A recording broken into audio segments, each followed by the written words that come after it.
how to download .NET Framework on your Windows. Hey everybody, welcome back. You may follow up the steps in order to do so.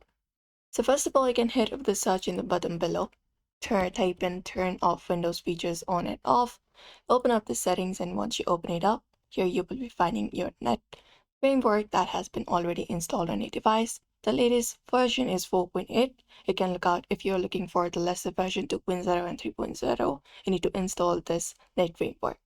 So in order to do so, you can just cancel this out, uncheck this. After that, click on OK. And once that is done, you need to head over to Task Manager. Head over the search and type in Task Manager, and you can run as administrator after that. And once that is done, you can just go ahead and run up a new task. And here, just go ahead and cancel this out and browse.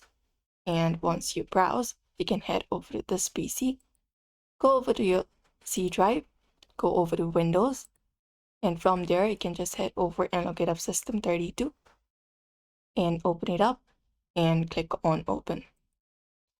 And you can just go ahead and look out for CMD here. Scroll down in order to do so. Scroll down until you reach over to CMD. This one right here.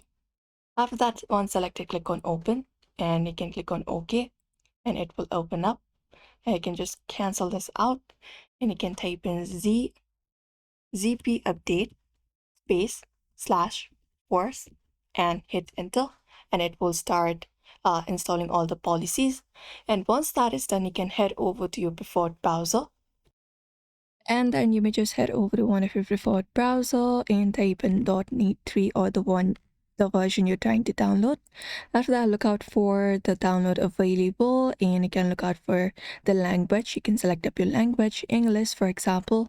After that, click on download, and once it starts downloaded, you can open up the file location of that particular downloaded file. Click on it in order to install it, give access in order to do so. And once that is done, you can go ahead and click on download and install this feature. And once that is installed, you can just head over for one last time. Head over the search and type in turn off Windows features on and off. Open it up and locate up this .NET feature framework, and then click on it. After that, click on OK, and you can just go ahead and enable both of these, as the latest version is also very important.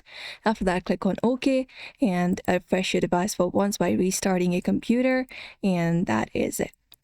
So therefore, this is how you do it. You may follow up this method in order to do so. So therefore, I hope this video was helpful. Give it a thumbs up and subscribe for more tips and tutorials.